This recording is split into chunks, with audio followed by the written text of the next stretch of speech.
One Story, 65, Abdia, vos actes reviendront sur votre propre tête. Le livre prophétique d'Abdia est une proclamation à Édom, une nation dont les ancêtres étaient Ésaü, le fils d'Isaac, mais qui n'a pas été choisi par Dieu. Le contexte de cette époque était la fin du ministère du prophète Jérémie, et après la chute de Juda et de Jérusalem, lorsque le prophète Ézéchiel travaillait. Dans Romains, Paul a dit, quand il a été dit à Rebecca, l'aîné sera asservi au plus jeune. De même, il est écrit, j'ai aimé Jacob et j'ai détesté Ésaü. Que dirons-nous donc? Dieu serait-il injuste? Ainsi, bien qu'Édom n'ait pas été choisi par Dieu, Dieu reconnaissait Édom comme une fraternité avec les Israélites. Maintenant, regardons Abdia. Qui peut me faire descendre à terre? Le lieu où vivaient les Édomites était un endroit sûr pour se protéger. Ils étaient autosuffisants dans leurs circonstances et étaient fiers, disant, qui me fera tomber jusqu'à terre? Mais Dieu leur a dit. Même si tu places ton nid aussi haut que celui de l'aigle, même si tu le places parmi les étoiles, je t'en ferai tomber, déclare l'Éternel. Les voleurs, les brigands et les récolteurs de raisins resteront, mais le jugement sur Édom mènera à une extinction éternelle. Tu étais comme l'un d'eux. En réalité, dans l'histoire, Édom a toujours été sous le pouvoir d'Israël et de Juda du Sud. Ésaü, l'ancêtre des Édomites, est né jumeau, mais en tant que frère aîné, il était aimé de son père Isaac, bien qu'il n'ait pas été béni par lui à cause de sa mère Rebecca. Bien qu'il n'ait pas fait beaucoup de bonnes choses, de leur point de vue, le favoritisme de leur mère envers Jacob et la constante protection de Dieu pour son peuple dans l'histoire étaient injustes. Peut-être, dans leur esprit, Israël n'était pas un pays frère, mais un pays ennemi. Il est vrai qu'ils sont intervenus délibérément contre le peuple israélite lors de leur exode, mais ils n'ont jamais envahi et pillé Israël directement comme d'autres pays voisins. Bien sûr, néanmoins, en tant que pays frère, ils devaient aider Juda du Sud, un pays frère en train de périr. Cependant, ils ont simplement observé la destruction de Juda du Sud et se sont réjouis de sa destruction, et lors de la chute de Juda du Sud, ils ont agi comme guides pour Babylone et ont même profité en pillant la nation ensemble. Le jour de la destruction de Jérusalem, ils ont dit, rasez-la jusqu'aux fondations. De plus, ils ont arrêté leurs frères au carrefour et ont remis ceux qui s'étaient à peine échappés à leurs ennemis. Peut-être que le ressentiment dans leur cœur s'est révélé, mais ils devaient pardonner à leur pays frère. Dieu a interdit à Israël de combattre Édom et a permis à la 3e génération des Édomites naturalisés en Israël de participer à l'Assemblée du Seigneur.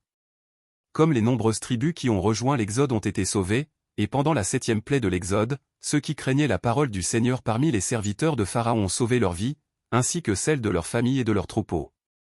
Ceux qui craignent Dieu seront sauvés. Vos actes reviendront sur votre propre tête. En ce moment, dans l'histoire, Juda du Sud est détruit, Jérusalem est détruite, et Édom, un pays frère, l'a observé, s'en est réjoui et est devenu un prédateur ensemble, se présentant comme un vainqueur. Ils se sont réjouis et ont bu comme si cela durerait éternellement. Cependant, puisque le jour du châtiment pour toutes les nations, le jour du Seigneur, était proche, Dieu a dit qu'il rendra non seulement les autres nations responsables, mais aussi les Édomites pour leurs actes.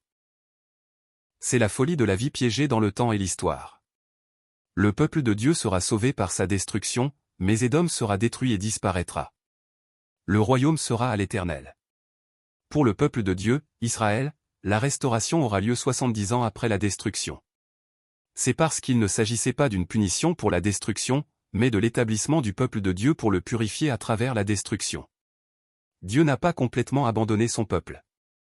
Il dit que bien que ce soit la destruction et la frustration en ce moment, si le peuple se repent pendant sa punition et revient à Dieu, il punira leurs péchés, mais jamais il n'abandonnera Israël lui-même. Dieu a dit, cependant, il y aura des rescapés sur le mont Sion, il sera saint, et la famille de Jacob reprendra ses possessions. La famille de Jacob sera un feu, et la famille de Joseph une flamme, mais la famille d'Ésaü sera de la paille qu'elles allumeront et brûleront, et il ne restera rien de la famille d'Ésaü, car l'Éternel a parlé. Ceux qui seront sauvés monteront à la montagne de Sion, Jérusalem, et restaureront tout le territoire perdu et jugeront la montagne d'Ésaü. C'est parce que le royaume est à Dieu. L'intérêt de Dieu. Avec toute la Bible, nous savons que l'intérêt de Dieu est pour son peuple. Même si les Néphilim issus des descendants de Caïn et Nimrod issus des descendants de Cham se sont proclamés héros de ce monde pendant un temps, le zèle de Dieu pour le salut est avec son peuple. Israël du Nord a été détruit par l'Assyrie et Juda du Sud par Babylone, mais comme des ossements desséchés ont été redonnés à la vie, ils seront restaurés par Dieu en son temps. Dieu punit son peuple et utilise l'Assyrie un moment comme le bâton de sa colère et de sa fureur, Babylone comme un gourdin de guerre, son arme, pour écraser les nations et détruire les royaumes, mais ils sont comme le brouillard qui vient un moment puis disparaît. Le jugement contre les Édomites a déjà été proclamé et sera proclamé à divers endroits, centré sur les livres d'Isaïe, de Jérémie et d'Ézéchiel. Mais il y a une chose ici que nous devons souligner et finir. Même si le livre d'Abdia n'avait pas été enregistré séparément, ce qui a été dit à travers le livre d'Abdia a été suffisamment dit par d'autres prophètes, mais nous ne savons pas pourquoi il a été enregistré à nouveau dans Abdia. À cause de la violence contre ton frère Jacob. Après Abraham et Isaac, Ésaü, l'ancêtre des Édomites, et Jacob, l'ancêtre d'Israël, étaient des jumeaux. La Bible met délibérément en avant le fait qu'ils sont jumeaux comme un dispositif scénaristique. Cela signifie qu'ils sont pareils. Jacob a été choisi à cause de la souveraineté de Dieu, mais Ésaü n'a pas commis beaucoup de mal pour être repoussé par la sélection de Dieu.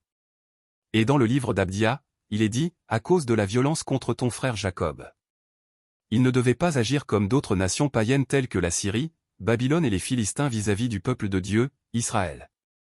Parce qu'ils sont des frères. Cependant, ils sont jugés pour avoir agi de manière non fraternelle. Ils ont été jugés pour être détruits à jamais. La lignée d'Israël n'est pas Israël. La Bible nous dit qu'ils ne sont pas devenus le peuple de Dieu parce qu'ils sont nés Israélites. Par conséquent, à travers le livre d'Abdia, qui a enregistré les avertissements de jugement contre les Édomites, nous devons pointer du doigt ce jugement qui a été dirigé vers les Édomites aussi vers nous.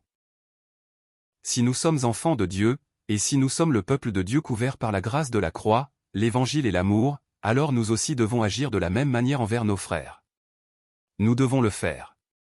Si nous ne pouvons pas, nous devons chercher la grâce pour le faire. Cette histoire de l'amour et de la grâce de Dieu continue.